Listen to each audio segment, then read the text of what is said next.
이재명 대통령은요, 여러분도 아시다시피 후보 시절부터 너무 부동산 투자에만 몰려있는 부분에 대해서 비판을 했습니다. 그러면서 이제는 주식 시장도 투자 수단이 돼야 된다.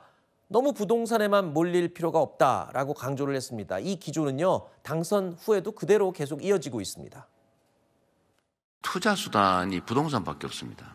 전부 부동산에 매달리고 황금성이 있는, 쉽게 좀 돈으로 바꿀 수 있는 게 집이다 보니까 다 집을 투자 수단으로 삼잖아요. 그러니까 부동산 집값도 폭등하고 불안정하고 이게 또 경제에 해악을 끼치고, 그래서 대체 투자 수단을 좀 마련해야 되겠다라는 생각도 있죠.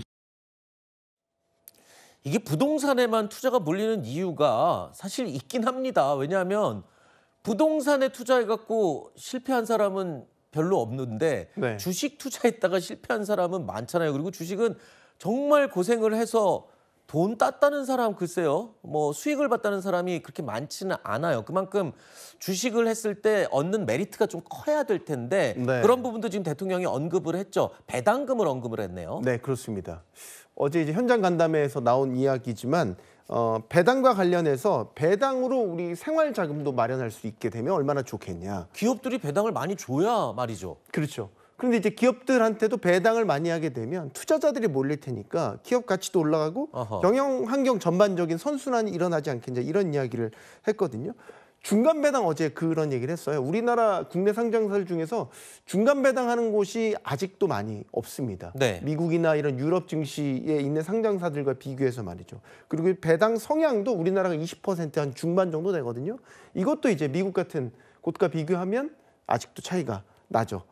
그래서 이제 어제 사례로 제시한 게 그 민주당 이소영 의원이 발의했던 소득세법 개정안인데, 이 개정안 내용을 보면 이런 게 있습니다. 배당 성향이 35% 이상인 상장회사에서 받은 배당 소득은 종합소득에서 빼내서 별도로 분리과세하겠다라는 네. 거죠. 이게 되게 중요한 게 종합소득으로 묶이게 되면 누진과세를 적용받게 되지 않습니까? 네. 그렇기 때문에 배당 성향을 35%로 올릴 수 있는 이게 유인이 된다라고 네. 보고 있는 거죠. 정확히 얘기하면 배당소득세는 오해하시면 안 되는 게 상장사가 내는 세금이 아닙니다. 투자자들이 내는 세금인 그래요? 거죠. 그러니까 이게 기업의 직접적인 세제 혜택은 아닌데, 어쨌든 투자자들에게 이렇게 배당 소득세에 대한 부담을 낮춰주게 되면 배당을 많이 하는 기업들에게 투자할 거 아니냐. 그런 투자자들이 몰리는 상장사라면 주가가 오르게 될 것이고, 네. 자본시장에서 예를 들어서 자본을 끌어들이기에도 훨씬 더 수월해질 것이고, 그래서 경영 환경도 전반적으로 좋아질 것이다. 이 부분을 이야기를 하는 것이고, 다만 이제 그건 이론적으로 그렇다라는 네. 것이고, 이게 실제 배당이 늘어나는데 효과가 있을지는 아직 적용해 보지 않았기 때문에 확실치는 않습니다. 그리고 여기 또 감안해야 되는 게 세수 감소도 감안을 네. 해야 되고, 자칫 이게 혹시 대주주 감세 논란으로도 또 빚어질 수 있는 부분이 있거든요. 네. 신중하게 접근하는 부분도 있습니다. 그렇군요.